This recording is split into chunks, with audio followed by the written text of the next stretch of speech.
Hello everyone, welcome back. Look what I've got. I have, just for an hour or two, a Yamaha MT-10 SP. Check it. Yeah, just doing a little test ride on this bad boy today, or bad girl. And I have this on loan from Chorley Yamaha up in Lancashire because, you know, as I explained in my last review, the possibility of going down to a single bike for all things kind of situation in my life, possibly. I've not fully made my mind up yet, but this one is on the checklist, definitely. This is a brand new one. It's on 1,200 miles, I should say, and it's the SP version, so it's got all the extra whistles and bells like the Öhlins front and rear semi-active suspension, the snazzy paintwork, and what else has it got this over the stock? You know what, I can't remember. You know the Yamaha website, if you're that bothered, go and have a look, but it's just a little few extra bits of toys on it than the stock MT-10. Hi, just while I'm editing this, I'd like to clarify that last point. The stock MT-10 comes in at 10,999, whereas this, the special edition, is 13,699. That's UK sterling. Now for that extra £2,700 you get Öhlins electronic racing suspension, an R1 TFT display and the R1 inspired paintwork. Whether or not you think that that is worth £2,700, that's a question for you. For me, I kind of think it is. Anyway, back to past Dave. And this one has been provided to me with a few little extras on it which you don't get from stock, like the fender eliminator there. It's got full R&G race protection on this, so the engine would normally be a silver colour, rather like the exactly like the R1. And with it being a super naked, everything is open to the elements and things like that, which I'm not sure how long that would hold up in, you know, like a climate, say in the UK. All that bare metal there, just open to everything, but it is what it is. Now I know that Yamaha have been very reticent to describe this as a, you know, as a super naked R1, but to my eye that's exactly what it looks like. Same engine, albeit some internal components are different. It's not got the titanium conrods and magnesium parts inside like the R1 has, but the swing arm looks very similar and the frame looks similar. It's just a big old naked R1 for me. But I think it looks good. Well, good as in it looks interesting, and I'll take interesting over ugly any day of the week. Now that face, is it a face only a mother could love? I kind of like it. It's kind of funky looking, a bit different, a bit of a change from all the cafe races we seem to be getting these days. But on board, looks very similar to the R1. It's got the same dash, albeit some of the parameters are a little bit different. It's got the various modes. I won't go into them all, it would take me too long. But it basically seems like you set it up exactly the same way you do on an R1. You can flip through all the various settings and yada yada yada, but I'm not going to bother with that today. I'm just going to ride the thing. Now it's got a stock can on it, this particular one.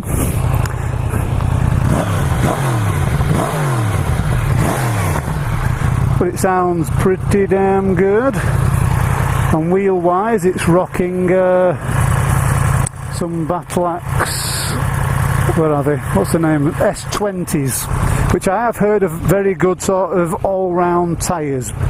For a bit of fun cornering and for sort of longevity all day usage. So we'll see how they go today. On the sound of it, it's broadly the sound's the same as my R1, but it's just got a slight deeper note to it. There's more of a sort of bass resonance there than there is on the old R1. But that will be down to its tune, because unlike the R1, This is not a 200 horsepower beast, this is about 160 horsepower. But what they've done is they've put a lot of the torque right down low in the rev range, right where you want it on a road bike. And I've got to say, I've only been on it about 10 minutes, but it certainly has a lot of torque, but more of that later.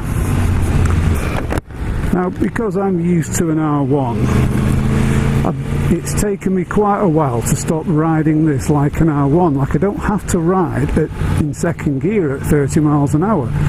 It will ride in fourth gear quite well. And it will pull. It will actually ride at normal town speeds quite easily. Now, it says that it's in power setting 1, which if it's anything like my R1, it should basically make the throttle an on-off switch, but it doesn't. It's actually got quite a usable and proportional throttle. I like that. So it can be ridden quite sensibly. I mean, I'm riding along here in fourth at 30 miles an hour, and it's returning high 40s, low 50s MPG. So, sensible? Yeah, is it? It feels like it kind of feels sensible, because the seating position's nice and neutral, you know, there's no big reach to the bar, but you're comparing it to my old Tuono, it feels like it's a couple of inches back on the Tuono. Very similar actually to the my Triumph Tiger, except the bars are a bit narrower. So it's a very nice comfy position. The reach to the legs is nice. I've got a nice natural bend to my legs. I don't feel like I'm sat on it like a jockey on a racehorse. But I can get on my tiptoes and just drop my elbows, and I can get on it a bit.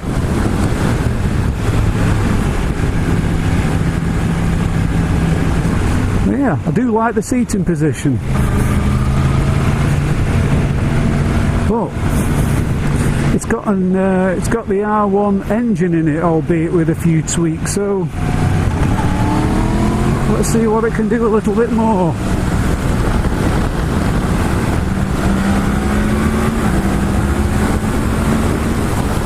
Wow.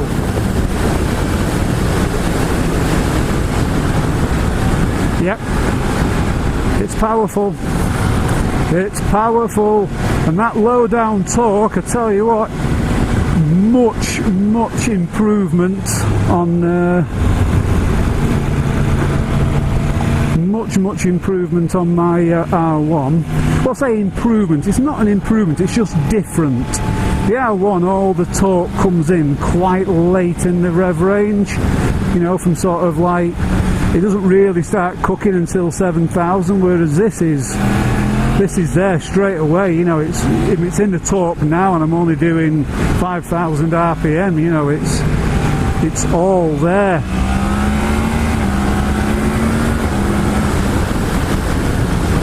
It's got the same only quick shifter as the R1, and I'm doing a lot of comparing here with the R1, and perhaps I shouldn't. Perhaps I should look at this as its own bike, which it kind of is. Well, it definitely is. It's the MT-10, or the FZ-10 as it's called in the United States and other parts of the world. I don't know why it's different, it just is. But it's got the same braking system as the R1, which I've explained in my review of the R1. It's not my favourite part of the bike. However, this is a road bike, and it will be fine on the road. It's perfectly fine.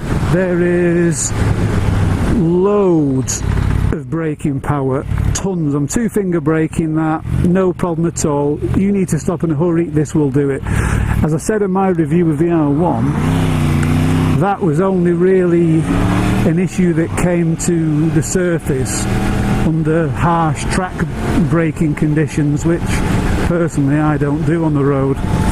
in average speed zone here, so I'll just take it easy, which again will give me more chance just to chill out in a high gear, even 6. We'll get it in 6. So 6. Yeah, just bimbles along nicely. Current fuel reading 55 mpg, and that's going uphill. So yeah, it's a good all-round sort of bike, it feels on the face of it.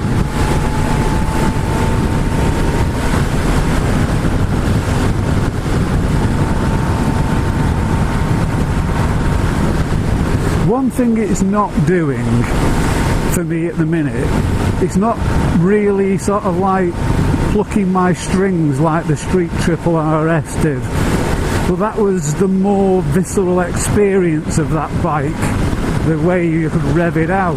Whereas this being a litre bike, you can't rev it out as much, but with it being the cross-plane crank, that characterful engine kind of balances that out and makes it,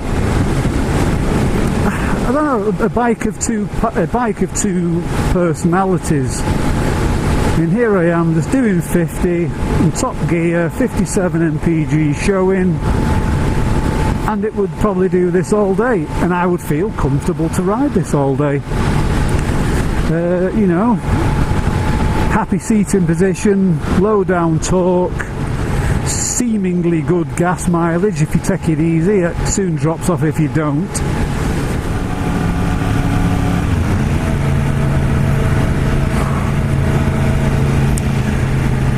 I'll tell you what I do like though, the suspension on this thing.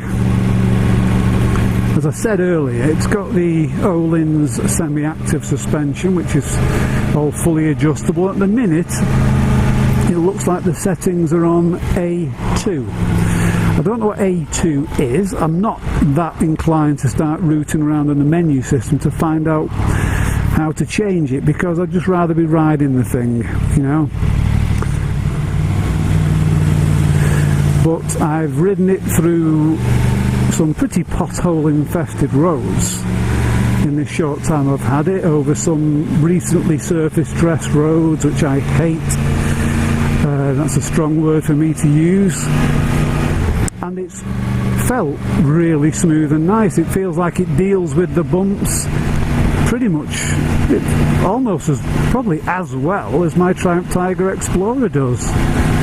You know, it just irons things out, and the bike always kind of feels level, and it doesn't feel like it dives excessively on the brakes. Whether or not it's a worthy upgrade to a stock MT-10 for the about another 2,500 it costs or something for the SP over the FZ-10. Whether or not it's a, you know, it's a worthy upgrade is for your pocket to decide. But for me, if I was to buy an MT-10 and I bought the stock MT-10, I would always be thinking to myself, I wish I'd bought the SP. Because for one, looks nicer, the paint job is really nice, kind of inspired by the R1M, which is never a bad thing. You've got mixtures of green, what am I effing well talking about? Green, not even colourblind. Yeah, it's got, you know, mixtures of silver, blue and black, and they were always my favourite kind of colours when I was a kid, that. And I'd draw pictures of rockets and cars and motorbikes and boats and things. They always seem to be blue, black and silver. So it appeals to me, that it really does. But everything else on this bike feels kind of at home and fine. Feels really nice. As I said, it doesn't immediately stir my passion like the Street Triple RS did. But for one, I've not been on it that long, and two, you know, looking at each bike in isolation, for me the Street Triple is a smaller bike and this is slightly bigger and beefier, so it feels kind of nicer to sit on, and the extra power of a litre bike really only makes sense if you're going to do a bit of mileage on it.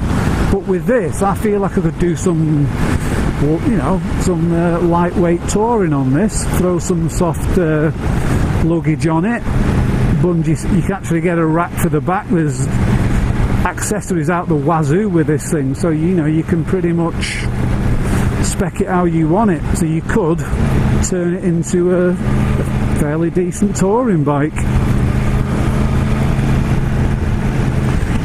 while at the same time having something nice to play on when you get to your destination.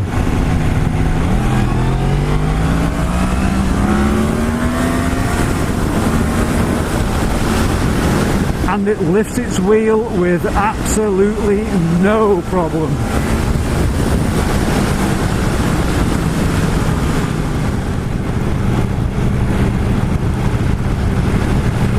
Just while I'm trundling along through this laying of Satan's own arse crack dust, which is surface dressing, which will be here for years and make this road totally unrideable for a long time, I'll talk about the fit and finish of this bike. Now, bearing in mind I'm on the SP, which is the top level of this mark, I can't imagine that the stock MT FZ-10 has got any different sort of fittings and fixtures. Yamaha, I've always felt, have been one of the best finished bikes. A lot of people say it's Honda, but I disagree. I say Yamaha. And you know, they're using stainless steel screws, bolts and nuts and washers everywhere. The metals are all high quality, the paint looks nice and rich and deep. And I've had a couple of Yamahas in my life, well, quite a few actually, and one thing that I've never suffered with them is the quality of the finish, and this, no different. This is a superbly finished motorcycle. The plastics are all, you know, they all look nice and solid, no brittleness. The switch gear's all nice and in reach, the foot controls are right where you want them. The seat or the saddle is a little bit firm. I actually don't mind that, to be brutally honest, because I'm used to riding long distances on pedal bikes, which is little more than on mine anyway, a piece of carbon fibre with a PVC cover over it.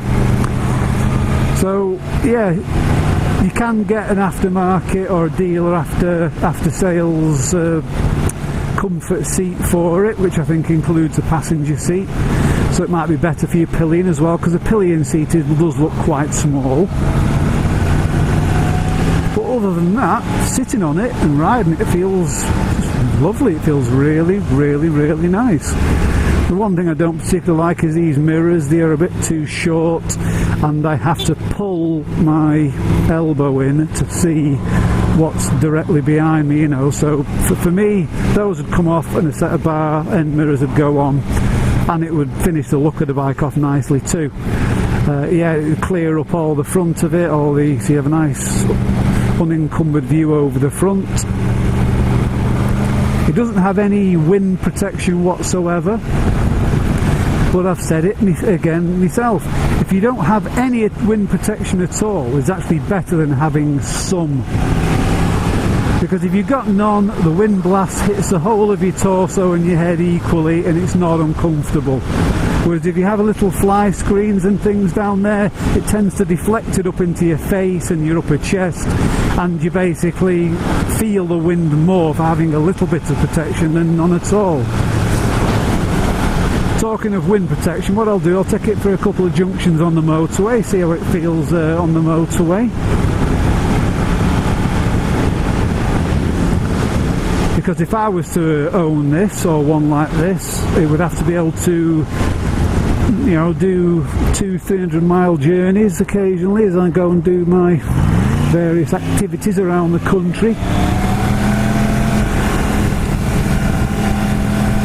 Handles superbly though. You know, I'm just in first gear here, just trundling behind the Citroen, but it feels very planted on these Bridgestone S20s. Whoa, loads of torque.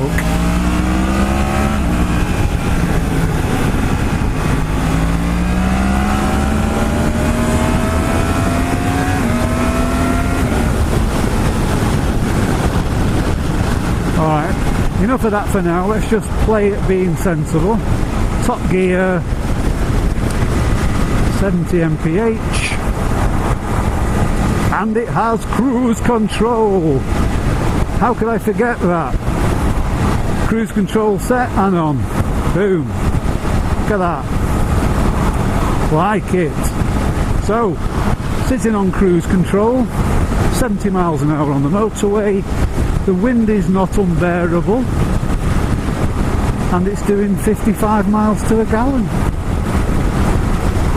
What more do you want out of a bike? It's fine. It's absolutely great. A good all-round bike. And if you want it to be, a complete and utter hooligan.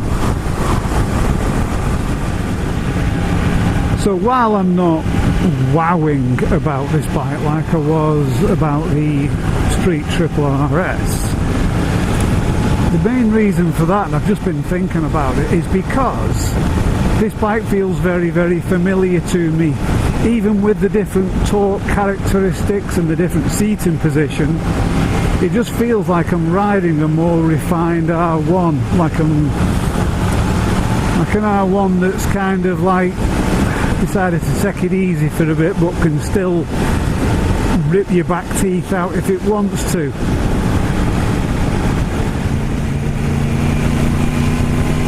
So, pros and cons of the 2017 MT or FZ-10 SP. Well, pros, lots of them, tons and tons and tons of them.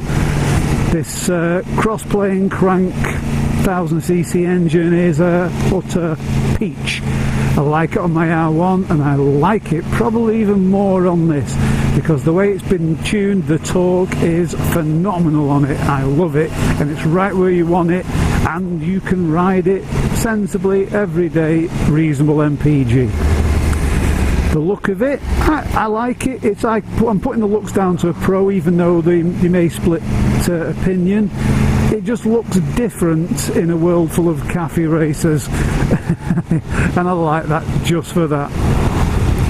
I like the build quality, and it's going to have Yamaha reliability, so that's good. I like the fact that it's got the same dash as the R1, which is a great dash. I love it on my R1. The controls are fantastic. The electrics that are on board this bike are fantastic, i.e. it's got the same corner braking ABS system as the R1, which is good for the road, not so much for the track. It's got traction control, doesn't have the slide control, but I don't think it needs it. I like the suspension, I like the comfort. It's all good, I like it. If I was to pick any negatives, any cons, I would have to just go with mirrors, and the seat is a little bit firm. That's about it. That's about all I can think of. No, fuel lights just come on. That's a bugger.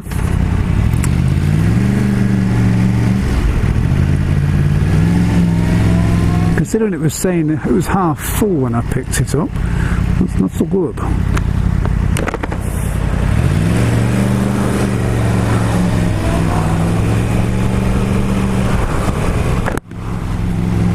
So, would I buy one of these? Yes, I probably would. I probably would. If I do go down to a one bike situation, which I'm kind of considering, direct competition for this for me, and it's only because of my situation, is the Street Triple RS. I'm sure that there's other naked bikes out there which would be equally as good. I'm sure they're all brilliant, but this has what I demand in a bike, and that is an interesting engine with character and the ability to have fun and scare yourself stupid on it, whereas and ultimately you can still ride it sensibly and have a great load of fun on it. So yeah, well done Yamaha, well done on creating what quite possibly is all bikes to all men and women.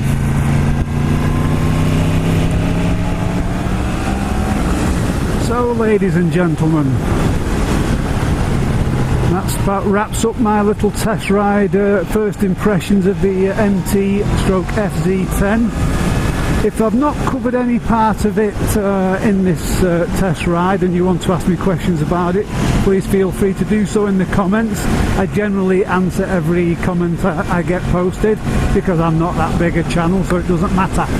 So yeah, but a great bike, a great bike. Lovely bike, in fact. Yeah! Alright everyone, see you later. Keep it shiny side up. Oh yeah. Woohoo!